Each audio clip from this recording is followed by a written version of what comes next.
Learn more and do more. That's risk assessment simplified. That's risk assessment 101. My approach to articulating risk and when I work with students and clients is to really try to have folks think about risk within a socio-technical system.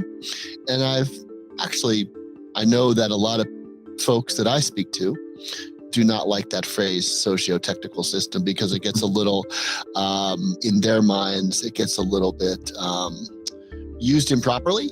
But I still like the phrase socio-technical system, and I think we need to operationalize that a little bit more firmly. So let me just say that up front. So when I think about risk, I think about one thing and one thing only, and that's learning more. When we have a risk that we've identified, I'm not really sure what comes out of risk prioritization, risk assessment, and the risk assessment matrices that some people adhere to and prescribe to and use. As long as it's a tool that gets you to learn more, I think that's a really important aspect of risk, no matter what the hazard happens to be and no matter what the context happens to be. Learn more and do more. Thanks, Mike. What about, you mentioned risk assessments there. What about something like the hierarchy of control? With that goal of seeking to learn more, how do you see the hierarchy of control help in that space? But also, are there any things where it might limit our capacity to learn? Yeah, and that's another thing too. I really think the vocabulary of the safety profession probably should evolve and change a little bit, Danny. I think that I'm not a big fan of the word control. I'm not sure how much we really control things, and it's more of the hierarchy of, it's a hierarchy of ideas in my mind. And it should be a way that we could be, and our organizations can be innovative and creative and think about risk and problem solving in a different way. I don't like that people order the hierarchy. I think, where did that come from? How did that evolve? And I think there's a lot of, because we really can't find a really good starting point for the hierarchy of controls. I think there's a lot of, how can I put it? A lot of just kind of misconceptions about the historical perspective of a hierarchy of controls.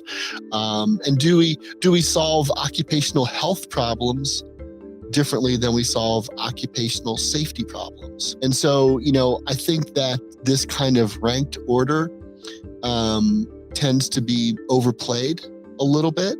And again, that's where I think if we can call these just, maybe it's and I'm not sure I like the word hierarchy.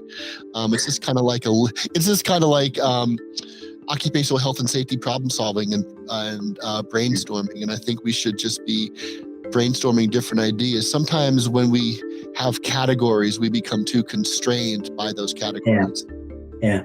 I think what you do, it's like it's a selection of tools available to us to fit to the situation based upon context, as opposed to rote learning and finding the first one you can tick all the boxes to. So yeah, that's what I said. Taking that on board and sticking with the idea of, ultimately managing risk is about learning.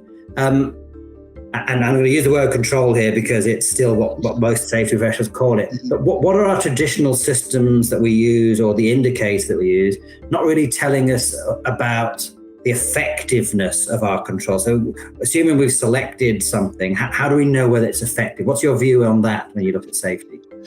Well, that's a really interesting question. And I don't think that really as a profession, the profession is very busy. Safety professionals are very busy. And it really seems when we're talking to professionals out in the field that they're continually solving problems, going on to the next problem.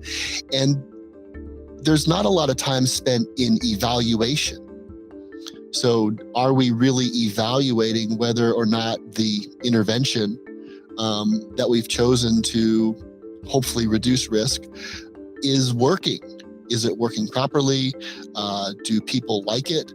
Are they using it properly? Has it created any new hazards or risks?